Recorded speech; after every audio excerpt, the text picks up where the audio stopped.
With the end of the Afghanistan war and with the birth and rise of Al-Qaeda, more attacks occurred before 9/11, and that signaled the growing sophistication and capabilities of Al-Qaeda. Some important precursors to 9/11 that occurred in the 1990s were the first Gulf War and the World Trade Center bombing of 1993. In the first Gulf War, Saddam Hussein invaded Kuwait. This was seen as a great offense and affront to extremists like bin Laden, as bin Laden was gaining more and more influence in the extremist movement.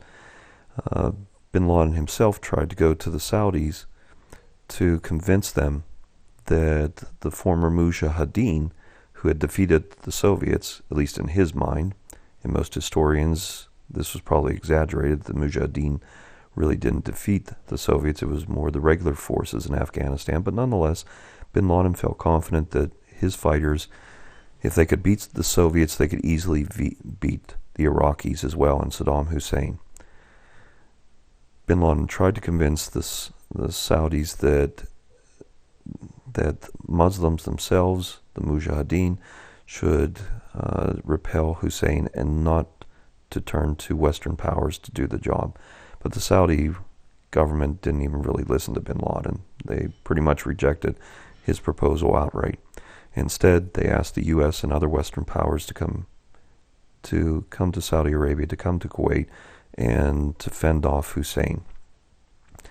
This was a great offense to bin Laden and other extremists because they viewed the fact that Westerners, individuals who they viewed as non-believers, as infidels, defending the Holy Land was a great offense to their religion, great offense to their ideals, and that they needed to be repelled themselves, the Westerners, from the Holy Land. They needed to be thrust out of the Holy Land. So, having the belief that they had defeated the Soviets or played a large role in defeating the Soviets, whether they actually did or not, caused them to believe that they could also defeat other powers, including Western powers like the United States. In 1993, we had the bombing of the World Trade Center for the first time. Now, this was not carried out by bin Laden or orchestrated by bin Laden, but instead, this was the chief planner, and you don't have to remember his name for the test, but is the chief planner of the technical parts of the bombing was a man by the name of Ramzi Youssef. And Youssef's idea was, let's plant a big enough truck bomb in the parking garage of the World Trade Center, blow it up, cause the building to topple into another tower, perhaps the other World Trade Center tower, and so that it would fall into other skyscrapers and basically cause mass destruction in Manhattan through kind of a domino effect of skyscrapers falling into each other. Well, they were able to detonate the bomb, but it wasn't strong enough to weaken the building sufficiently to cause it to topple. It still stood. It did cause significant damage. It caused 6 deaths, but it wasn't the kind of success that they hoped for. Eventually, Youssef was captured in Pakistan. He was flown back to the United States, and as the FBI agents were taking him in a helicopter to a secure location from the airport, they asked to take off the hood that he was wearing, that they had covered his head with. And so they took off the hood as they flew by the World Trade Center, and they told him to look and see that the towers were still standing. Youssef allegedly responded that they were only standing because they didn't have enough money and enough time to do the job correctly. So there was always a belief among New York counterterrorism agents that the World Trade Center has always remained a target to this particular group of radical Islamists, extremists, that they wanted to finish the job, that they felt that this was because this failure had to be righted, that they should have done it right the first time, but they didn't have enough time, enough money to do so. So history would prove that that thought was correct, because obviously they did attack it again later. Al-Qaeda gained significance and moved to the forefront of Muslim extremism. And I really want to emphasize, we are talking about a small proportion of Muslims, a very tiny proportion of Muslims who engaged in terrorism. If we had more time to study terrorism, if this was a whole course in terrorism, I could talk about Christian extremists, because we have them.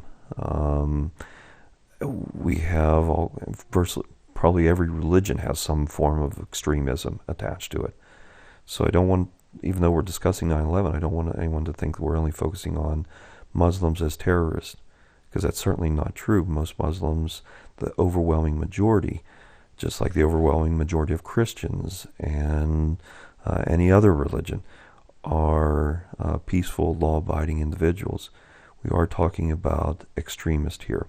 So Al-Qaeda becomes the lead group, and bin Laden becomes the figurehead for Al-Qaeda. And so in the late 1990s, Al-Qaeda carries out a couple of attacks that really to those dealing in counterterrorism serve to send a message that this is a very sophisticated group capable of great coordination and serious attacks. So what were some of those attacks? Well, in 1998, Al-Qaeda carried out 2 simultaneous bombings of U.S. embassies in Africa. One in Kenya, one in Tanzania. And so to be able to coordinate 2 simultaneous attacks on rather secure locations like U.S. embassies really showed a level of sophistication that even counterterrorism experts didn't think Al-Qaeda had. So it woke up a lot of people to the reality that, this is a serious group. This group does have some significant capabilities, and we need to monitor them more closely. In 2000, Al-Qaeda carried out another attack that served notice. And this was an attack on a U.S. warship. So again, we're talking about a very secure target. This isn't some bar that tourists visit and there's a pipe bomb set off in it. No, this was an attack where Al-Qaeda suicide bombers steered a small craft, a small boat, up to the USS Cole, which was docked in Yemen, and detonated the bomb, blew themselves up, and also blew a hole in the side of the warship. 17 sailors were killed in that attack. And so, again, people who were in the know about counterterrorism were saying bin Laden is a significant figure, is an important figure. He's not just bankrolling terrorism. He's now become the figurehead, the spokesperson, and they have some pretty extreme capabilities. Meanwhile, while these attacks were going on, preparations were being made for the 9/11 attacks. The hijackers, many of them were already around 2000, early 2001, had come to the United States. They were living there. They were given a manual about how to lead their lives, which really emphasized leading pretty much secular lives, not fundamentalists. They weren't to act like fundamentalists.